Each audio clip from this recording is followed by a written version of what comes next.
We have to stay competitive with industry standards, Diana said, barely looking up from her paperwork. The fresh hires are making 50% more than I am, I replied, my voice steady despite the storm inside. 8 years of building this company, from late nights rewriting training manuals to missing family events for client deadlines, crashed over me. Diana leaned back. They bring new skills. The market demands it. And I built the systems they're using, I shot back. I'm at $61,000. They're at $92,000.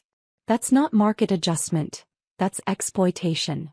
I slid my research across her desk. Data, performance reviews, proof I was worth more. She didn't even glance at it. Your role is grandfathered in. No openings for promotion. The same excuse. The same lie, we value your contribution. Words she'd used to deny me raises before. If you're new here and enjoying these powerful stories, make sure to hit that subscribe button and stay tuned for more. Let me know in the comments what part of today's story touched you most. That night I found the truth. An email from Diana to the CFO. She's emotionally invested. Sunk cost fallacy will keep her here. Too valuable to promote. Keep her pay low. They weren't just underpaying me. They were weaponizing my loyalty. I called Natasha my lawyer friend. That's wage suppression, she said. And if it's you, it's probably others too. I reached out to Jeremy, our IT lead. Met him at Riverside Park. Showed him the email. It's risky, he said.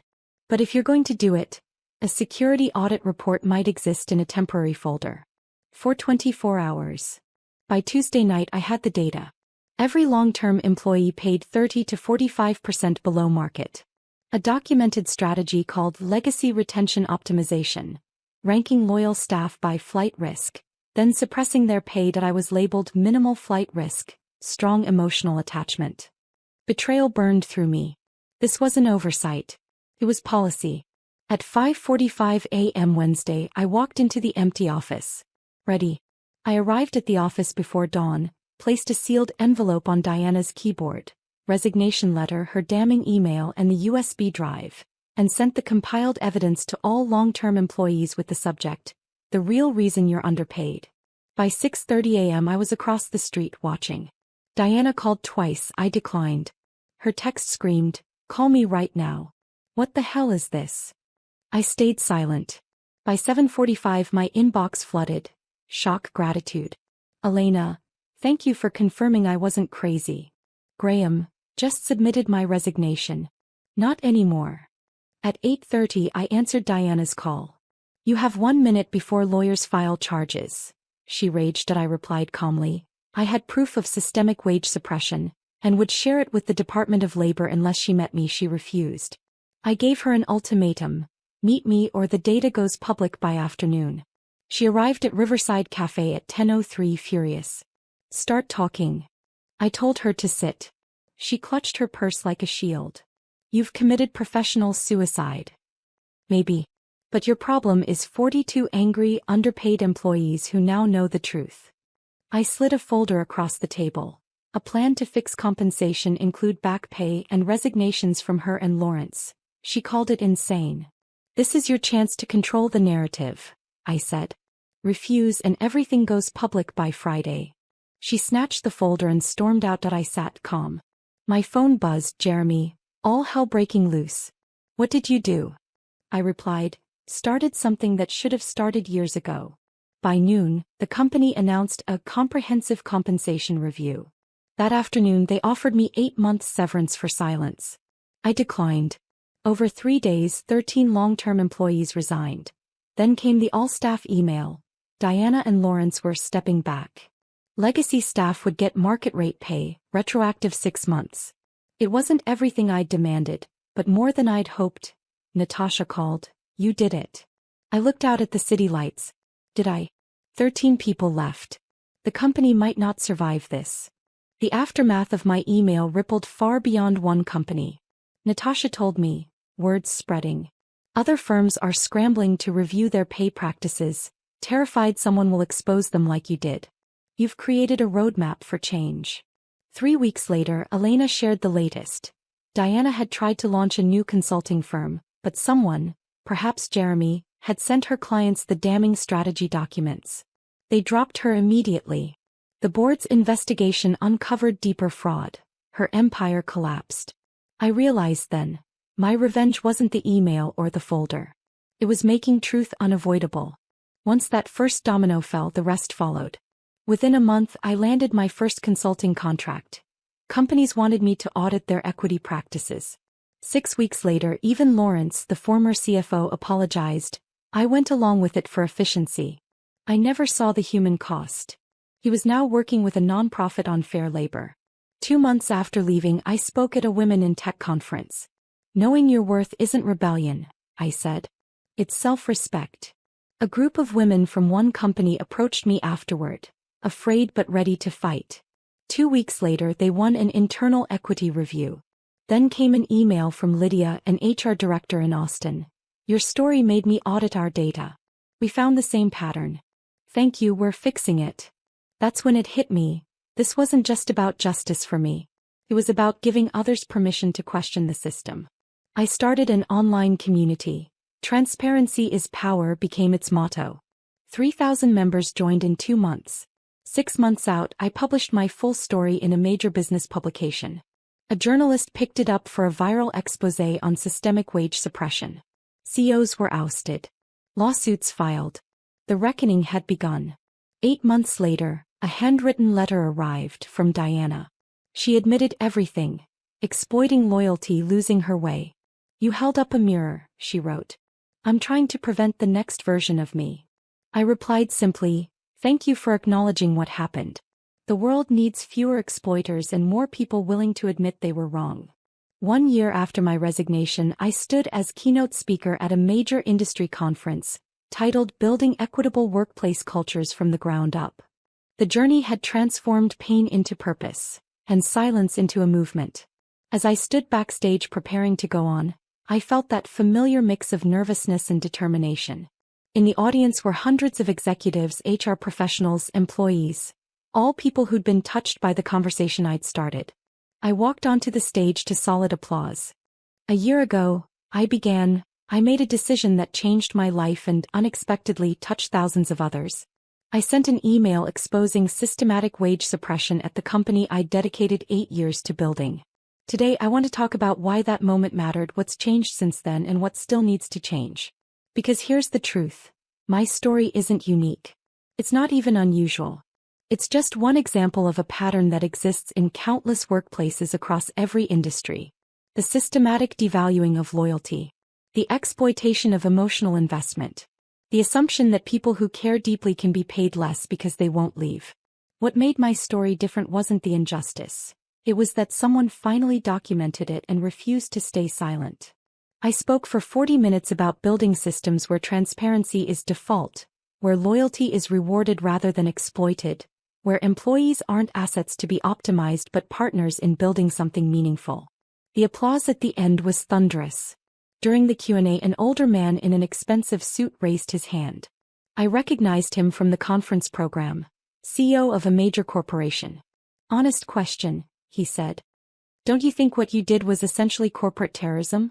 Using fear and exposure to force outcomes. The room went silent. I met his gaze directly. With respect, I think there's a fundamental difference between terrorism and accountability. Terrorism uses fear to prevent people from speaking truth. Accountability uses truth to prevent fear from silencing people. What I did was refuse to let my silence be purchased with inadequate compensation and false promises. If exposing the truth about how a company operates is considered terrorism, that tells you everything you need to know about what that company has been doing in the dark. Applause erupted again, louder this time. After the conference, I was approached by a publisher interested in turning my experience into a book. Within 6 months, The Loyalty Trap: How Companies Exploit Commitment and What Employees Can Do About It was on shelves. It became a bestseller. The book tour took me to 30 cities. Everywhere I went, people shared their stories. A teacher who'd been told budget constraints prevented raises while administrators received bonuses. A nurse who'd worked through the pandemic at the same salary she'd earned 5 years earlier while traveling nurses made double. A nonprofit employee who'd been told accepting low pay was part of mission commitment. The pattern was everywhere and people were angry. Rightfully so. 18 months after my resignation, I received an email that brought everything full circle. It was from the company I'd left, sent by their new CEO, a woman named Veronica who'd been brought in by the board to rebuild the culture. Ms. Steele, it read. I've spent the past 6 months implementing comprehensive changes to how this company operates. Every recommendation you made in that folder you gave Diana has been implemented and more besides. We've achieved something I wouldn't have thought possible. We've become a workplace people actually want to work for, not just a place they feel trapped by loyalty. I wanted to invite you to visit. Not to ask you to return. I understand that ship has sailed, but to show you what's been built from the ashes of what you burned down. Several employees who stayed through the transition specifically asked me to reach out. They want to thank you in person for forcing changes they didn't have the power to demand themselves. If you're willing, I'd like to have you speak to our team about creating accountable, transparent workplace cultures. I think hearing from you directly would be powerful. I considered the invitation for several days. Part of me wanted nothing to do with that place, those memories, that pain. But another part was curious about what had risen from the destruction I'd caused. I accepted. Walking into that office 2 years after I'd left felt surreal. The layout was the same, but everything else had changed. The energy was different, lighter somehow. People looked up from their work and smiled. Several waved. Elena, who'd returned as a consultant to help with the transition, greeted me in the lobby. It's not the same place, she said as we walked to the conference room. It's actually better. Turns out when you treat people fairly and pay them properly, they do incredible work. The conference room was packed. I recognized many faces, people who'd been there during my time and new faces I'd never seen. Veronica stood to introduce me. Many of you know Brianna Steele's story. She's the reason I have this job because she had the courage to demand accountability when everyone else was staying silent. I asked her here today because I believe we learn more from our failures than our successes. And this company failed her spectacularly. Brianna, thank you for being willing to return. The floor is yours. I stood and looked around the room. Saw respect in their faces. Curiosity. Hope. 2 years ago, I walked out of this building after sending an email that destroyed the company as it existed then. I don't regret that decision, but I want you to understand it wasn't made lightly or with joy. It was made because staying silent had become more painful than any consequence of speaking up. What I hope you've learned since then is that loyalty isn't weakness, and commitment isn't something to be exploited. The best companies aren't built on fear of losing what you've invested. They're built on mutual respect, transparent dealings, and the understanding that people who are valued will give their best work. From what Veronica has shared with me, it sounds like you're building that company now. The company this place should have been all along. I'm genuinely glad to see it. After my talk, several people approached me privately. Graham, who'd left shortly after I did and recently returned, shook my head. I wouldn't have come back if the changes weren't real. But they are. This is genuinely a different place. An woman I didn't recognize introduced herself as Sophia. I was hired 6 months ago. During my interview, they told me about what happened with you as an example of how seriously they take equity now. They showed me the transparent compensation framework and explained their commitment to never repeating those mistakes. That's why I accepted the offer. Your story made this a place worth working at. That evening, I sat in my apartment reflecting on everything that had happened since that Wednesday morning when I'd pressed send on an email that changed everything. The personal cost had been real. I'd burned bridges in the industry. Some former colleagues still wouldn't speak to me, viewing what I'd done as betrayal. I'd spent months dealing with anxiety about whether I'd destroyed my career over pride and anger. But I'd also created something meaningful. Multiple companies had reformed their compensation practices because they were terrified of being exposed the way Diana's company had been. Hundreds of people had found the courage to demand fair treatment because they'd seen it was possible. An entire conversation about workplace equity had shifted because someone had finally said the quiet part out loud. And personally, I was running my own consulting firm, making more than I'd ever earned as an employee, doing work that actually mattered. I'd written a book that was helping people navigate similar situations. I was being invited to speak at conferences and universities about building ethical workplace cultures. The loyalty trap I'd escaped had become the foundation for a completely different career. One built on refusing to accept systematic unfairness. 2 years after leaving, I received one final email that summarized everything perfectly. It was from a young woman just starting her career. I'm about to accept my first job out of college, she wrote. During negotiations, I remembered your story. I asked about their compensation philosophy, their track record on internal equity, their processes for ensuring market rate pay. The hiring manager seemed surprised but impressed. He actually thanked me for asking, said they needed more employees who paid attention to these things. I got the offer I wanted, in writing with clear frameworks for advancement and compensation increases. I don't think I would have had the courage to ask without knowing your story. Thank you for showing people it's okay to demand better. I saved that email, printed it and hung it on my office wall. Because that's what all of this had really been about. Not revenge, not destruction, but giving people permission to value themselves properly. The greatest revenge wasn't bringing Diana down or exposing her company's practices. It was creating a ripple effect that would prevent others from experiencing what I had endured. It was transforming personal pain into systematic change.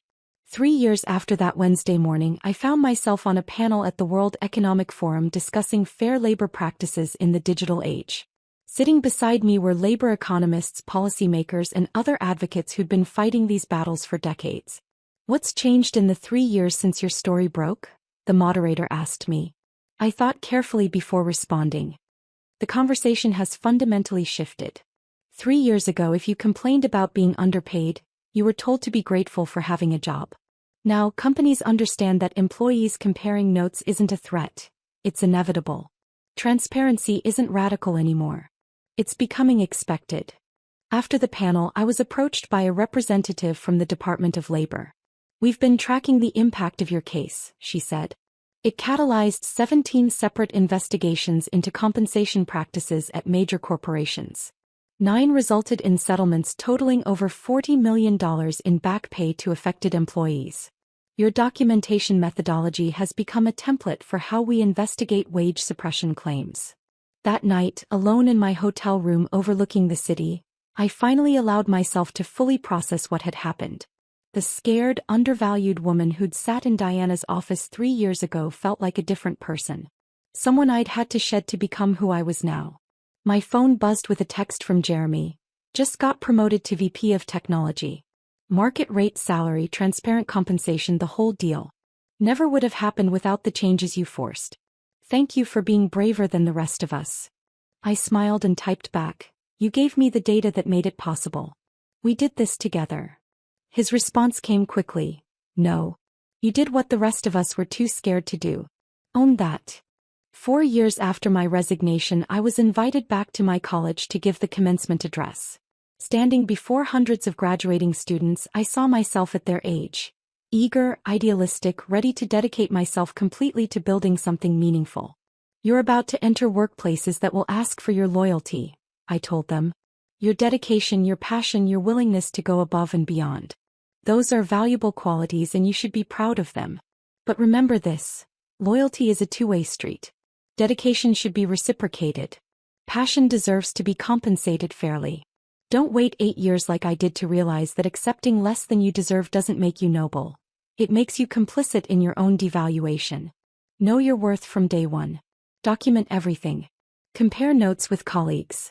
And never, ever let someone convince you that asking for fair treatment is unprofessional. The most professional thing you can do is refuse to participate in systems that exploit you.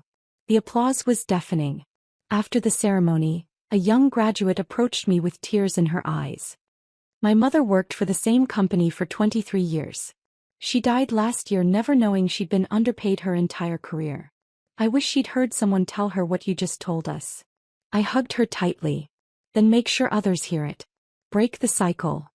5 years after leaving Diana's company, I received an invitation to a documentary screening. A filmmaker had created a feature-length film about wage suppression in corporate America, and my story was a central narrative thread. Sitting in the dark theater watching my story unfold on screen alongside dozens of others like it, I felt something I hadn't expected. Peace. Not because the fight was over. It wasn't. But because I could see clearly that individual courage had sparked collective action.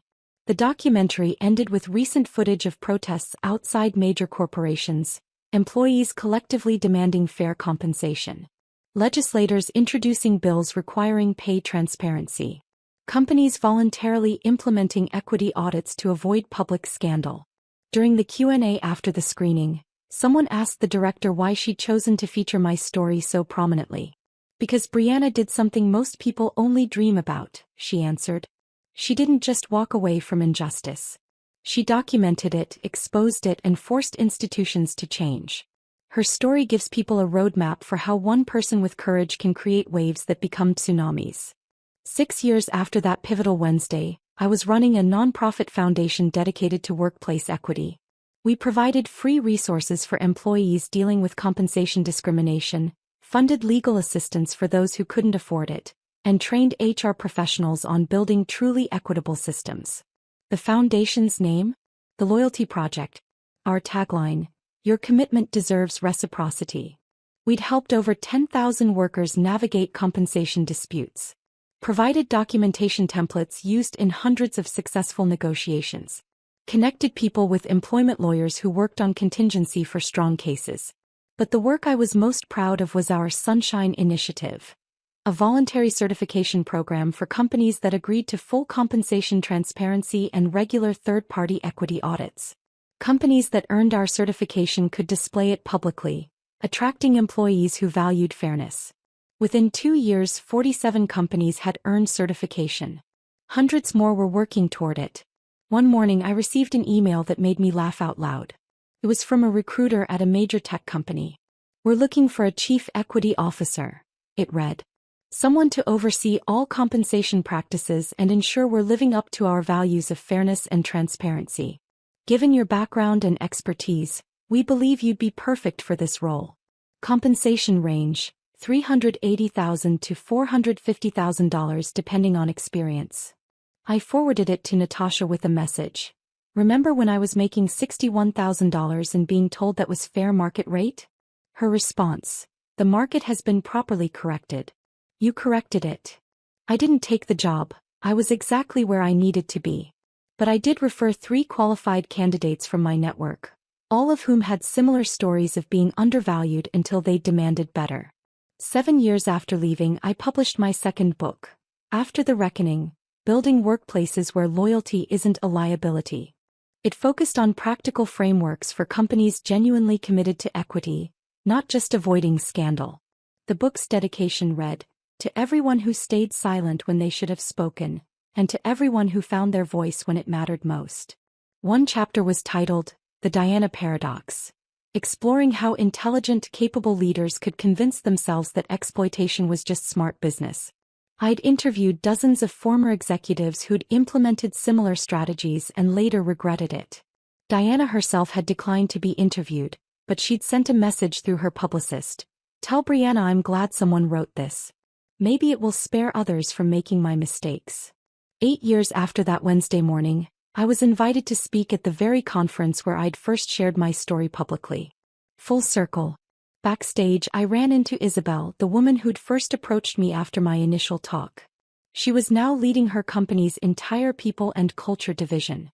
"None of this happens without you," she said, hugging me tightly. "You gave us permission to demand better. You showed us it was possible." "You did the actual work," I replied. "I just went first." "Going first is the hardest part," she said. "It's the part that requires real courage." When I walked onto that stage 8 years later, I was a completely different person than the one who'd nervously shared her story the first time. Confident, established, secure in the knowledge that the risk I'd taken had been worth every consequence. 8 years ago, I began. I stood on a stage much like this one and told you about sending an email that destroyed the company I'd helped build. Today I want to tell you what rose from those ashes. Hundreds of companies have reformed their compensation practices. Thousands of employees have found the courage to demand fair treatment. Multiple pieces of legislation have passed requiring pay transparency. An entire generation of workers is entering the workforce with different expectations about what they deserve. But more than any systemic change, what I'm most proud of is this. You can now search online for how to address wage suppression and find resources, templates, legal guidance, and community support. 8 years ago, that didn't exist. People suffered in silence because they didn't know they had options. Now they know. And that knowledge is power that can never be taken away. The standing ovation lasted 3 minutes. After the conference, I took a walk through the city where I'd spent those 8 miserable years being underpaid and undervalued. Past the coffee shop where I'd met Diana for that final confrontation. Past the office building that now housed a completely different company. So much had changed. So much had stayed the same. My phone rang. Unknown number. I almost didn't answer, but something made me pick up. Brianna? This is Diana. My heart rate spiked. We hadn't spoken directly in 8 years. I'm calling because I wanted you to hear something from me personally, she continued. Her voice sounded different, softer, less certain. I just completed my 100th speaking engagement at business schools about ethical leadership. Every time I tell that story, our story, I'm forced to confront what I did and why. It never gets easier, but it's necessary. I didn't know what to say, so I stayed silent. I'm not asking for forgiveness, she went on. But I wanted you to know that what you did 8 years ago didn't just change you. Changed me too.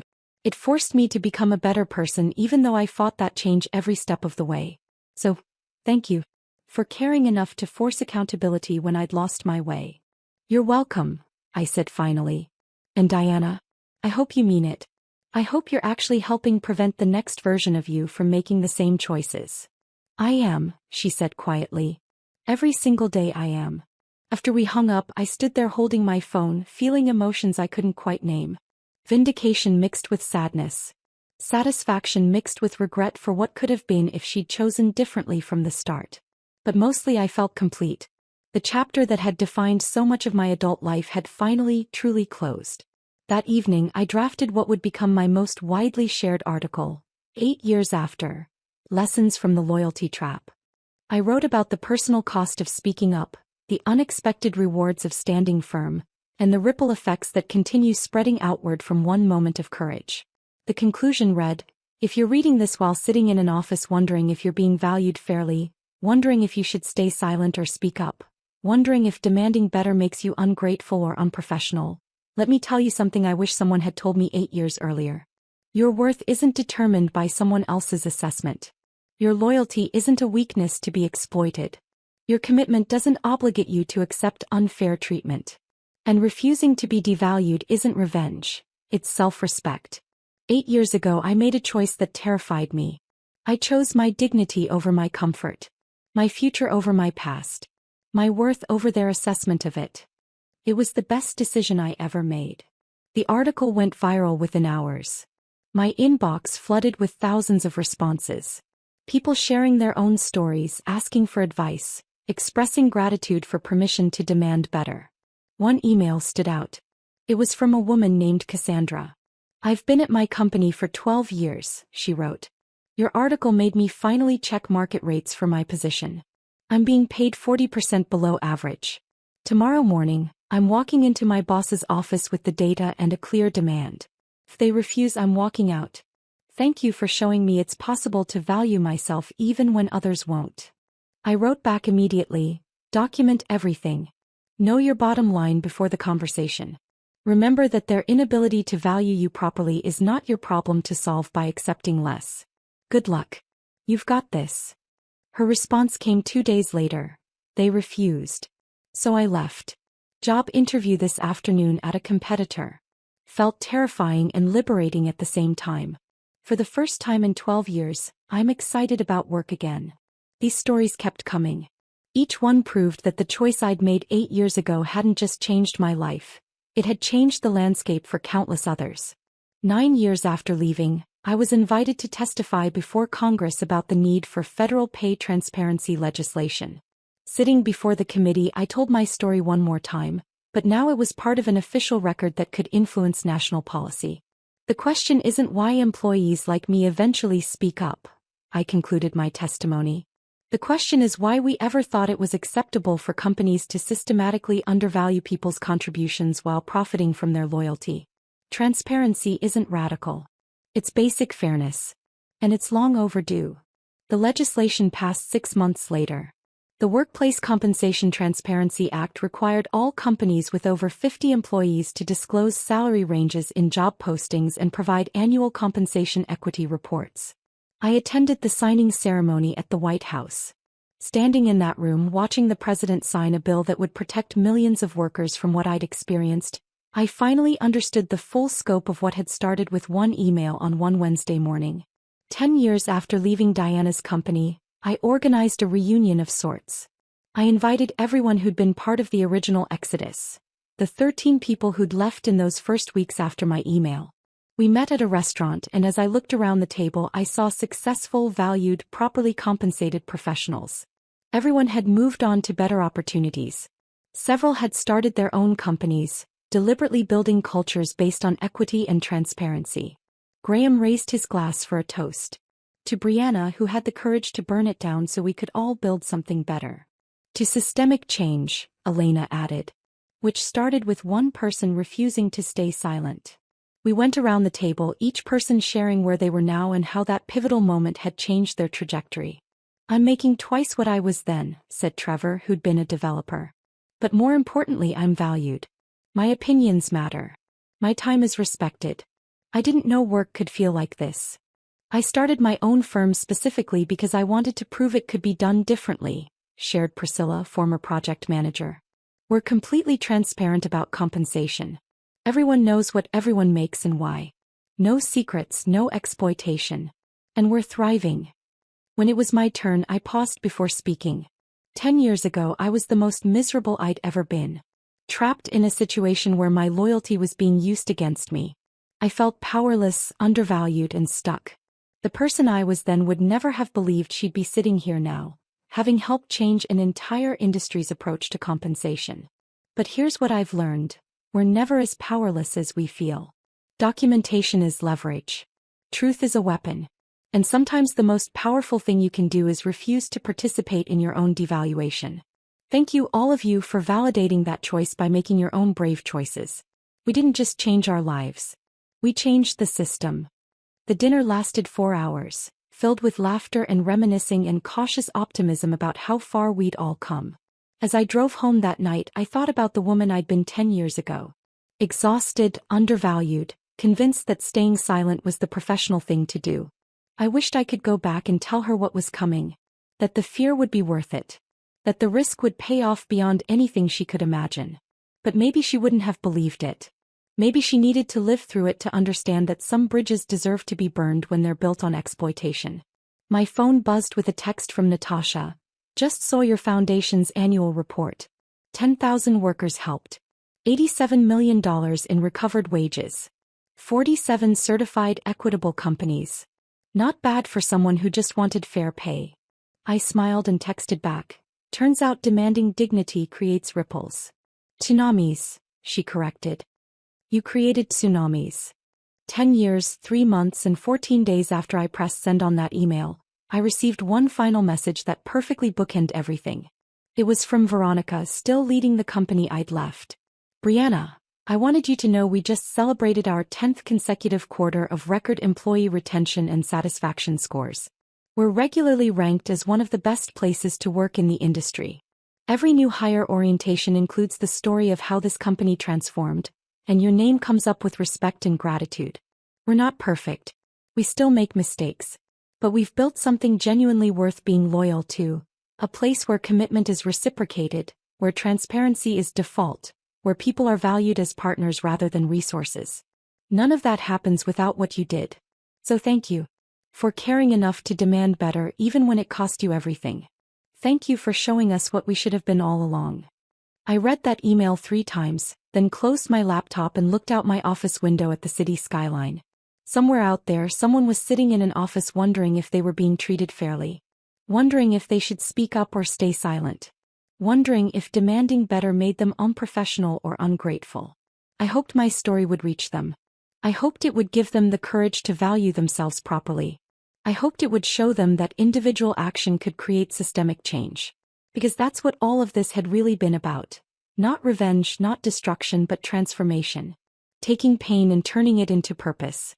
Taking injustice and forcing accountability. Taking one moment of courage and letting it ripple outward until it became a wave that lifted thousands of boats. The greatest revenge wasn't what I took from Diana or her company. It was what I built from the ashes. A world where fewer people would have to make the choice I made because the systems themselves had been forced to change.